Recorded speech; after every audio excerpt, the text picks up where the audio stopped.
right, Nation. We're here with another episode of Fan to Fan Network. We're going to talk about the previous game of the Dallas Cowboys, and then we're going to talk about the future game, Dallas Cowboys versus the Browns. This is week 4, and this is episode 4, and I have one of the writers for Fan to Fan Network, Ryan Cox. How do you feel about last week's game, Ryan?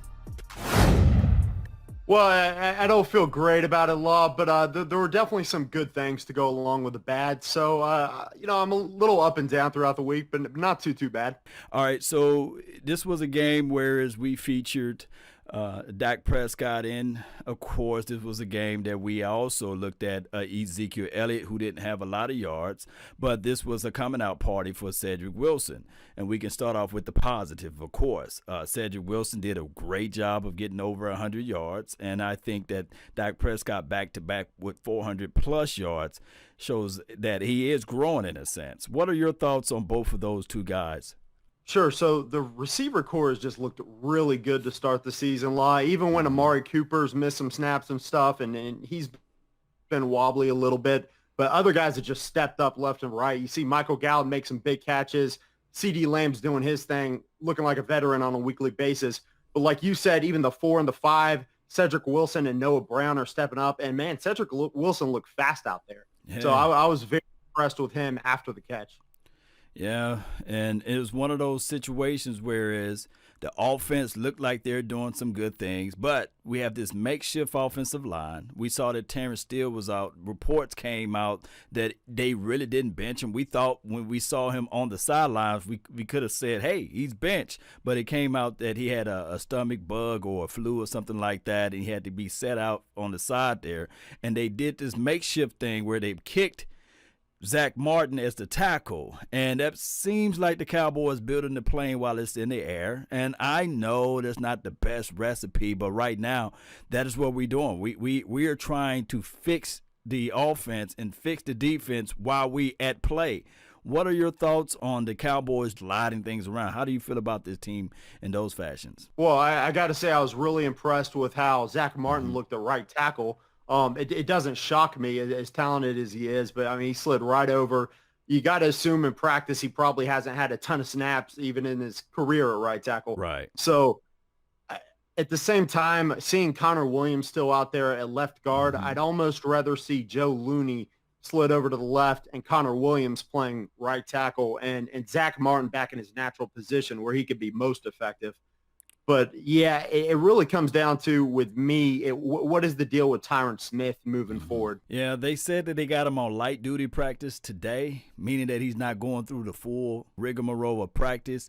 Hopefully we can have him back, but it seems like it could be one of those situations where it's a neck stinger and they want to be cautious with it, especially with the news that coming out with La'el Collins. We would think that this would be his welcome back party, but it seems as if though Jerry Wayne don't know, or Jerry Wayne Jones, that's why I just call him Jerry Wayne, because it just flows with everything, you know what I mean? Yeah. But Jerry Wayne Jones said he don't know what's going on. Doctors don't know what's going on with La'el Collins, and quite sure I think that La'el Collins don't know what's going on with his hips. So maybe, just maybe, the Cowboys will roll out the Brandon Knight package again, and roll out the Connor Williams package again, and roll out the Joe Looney, or maybe Tyler Biadasz. Maybe, just maybe, they can look at it and say, well, Dak Prescott put up north of 15 points when we did the makeshift offensive line.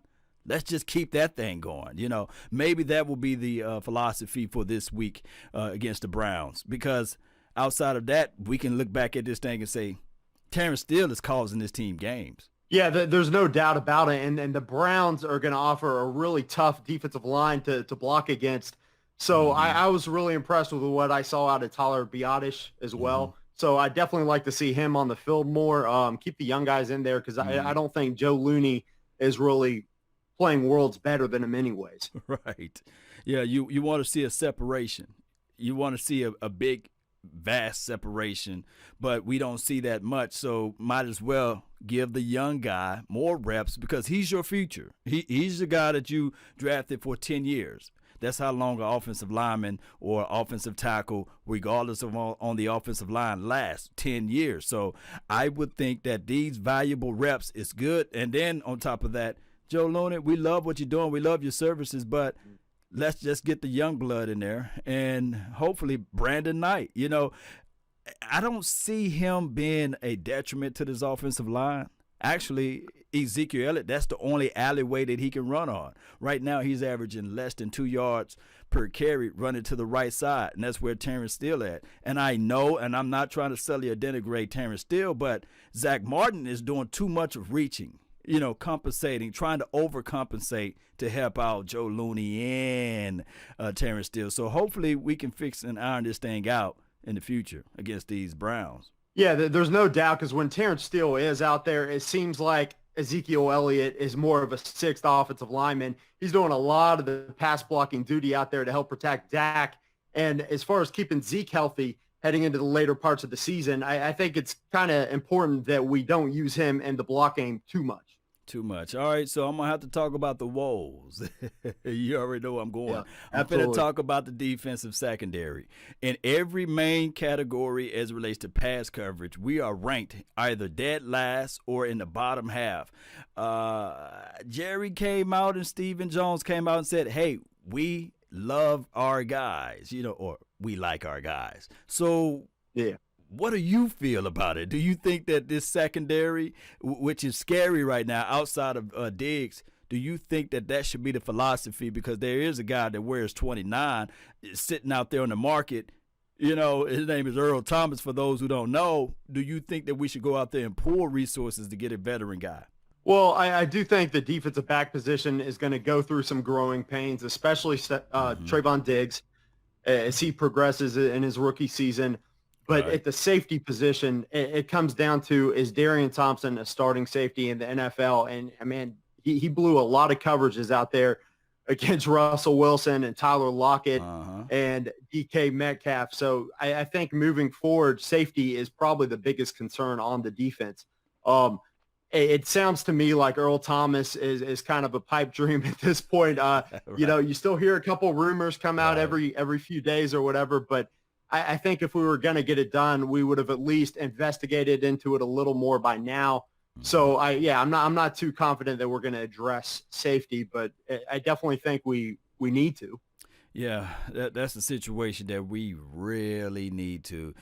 Now, they got this thing called practice squad protection plan. Basically, you can reserve 4. Now, out of the 4 guys that they reserved, one being I guess Bernard Francis, Francis Bernard, I believe I'm saying the man's name backwards. He was one of the spotlights of the linebackers during his offseason. And the other guy is a defensive tackle named Justin Hamilton. I think that he's a big plug that's in the inside. They reserving him.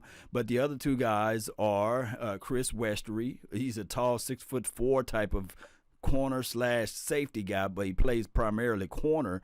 And then Stephen Parker.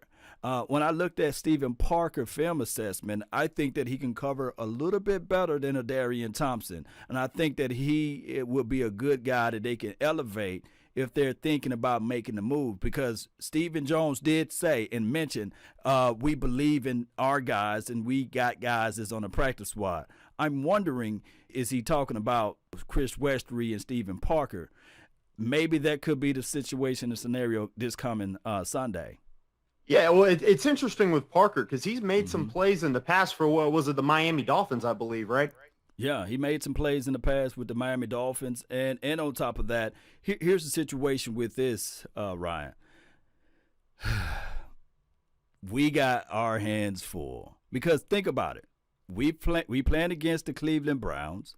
And although we cannot go to sleep on the Browns, this would be a home game for us. And when we talking about a home game, everybody knows you like to show up against the Dallas Cowboys, especially even if you think about the officials, right?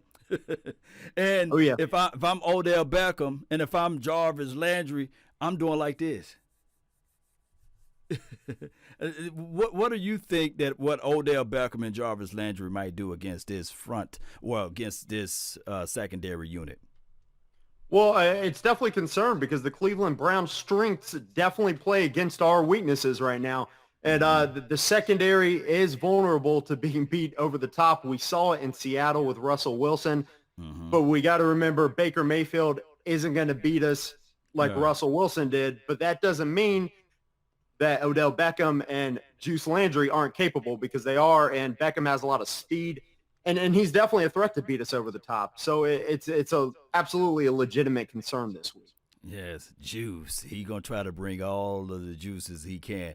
And they got another guy, I believe he played with Dalton Schultz in college land, Austin Hooper, I believe his name. So we're going to have to worry about the tight end. And not saying that we should be in fear, because I believe that the Cowboys will win this game. And I'm just trying to put it out there in the atmosphere, not saying that we're going to walk over the Browns, because we can't just say, okay, we're going to sleep on the Browns, because they're front four. Myles Garrett, they got some good guys that can penetrate. And we already know, if I'm Myles Garrett, I'm looking at L.A. Rams tape. I'm looking at the Grady Jarrett's tape as well with the Atlanta Falcons. And I'm going to see how I can benefit from exploiting the Dallas Cowboys interior offensive line. I'm going to try to put the quarterback on his back. So I'm quite sure that Myles Garrett, he's rubbing his hands together like this too. Yeah, there's no doubt about it. The Cleveland Browns are definitely really good in the trenches. They have some good defensive tackles. Myles Garrett speaks for himself. He'll be getting after the quarterback. And we got to do a decent job of protecting Dak, because if we don't, we're going to have a long day. But if we can buy him some time and protect him from Myles Garrett and those other guys, then I think we can pick apart that secondary in Cleveland. No doubt, man. So in the parting or the closing minutes here, I always reach out to you for fantasy, right? You know, right Sure. now, Ryan, I'm 3-0 in my fantasy league over here playing against some of these guys, and this is my first year playing fantasy football. Right now, when I think about this, I got a chance to keep Leonard Fournette, and he didn't put up no yards, but I made an acquisition trade to pick up this guy that played for the 49ers. I think he had a great week last week. His name is Wilkerson. I don't know if you know of him. Do you know of anything of him? No, I'm actually not familiar with that. Yeah. It's nobody left on the market, basically. But neither here nor there. Neither here nor there. I'm still going to start Amari Cooper. I'm still going to start my CD Lamb. And I'm still going to start Dak Prescott, because back-to-back 400 yards. Do you predict that Dak Prescott can at least give me 300 yards this weekend? Well, yeah, absolutely. I mean, that's kind of our strength against the Cleveland Browns is attacking that secondary. Cleveland isn't Seattle. Seattle's probably the second best team in the NFL right now at stopping the run. I think Cleveland's ranked 5th, so they're really good at it, even still. So I think we're definitely going to have to rely on that passing game again a lot on Sunday. So, yeah, I expect Dak to have a big game. I expect CD Lamb to go out there and keep doing his thing as well. It's my old Cowboys fantasy football team. Oh, also, I got the Patriots defense versus, I guess they're going to play against Kansas City Chiefs this weekend.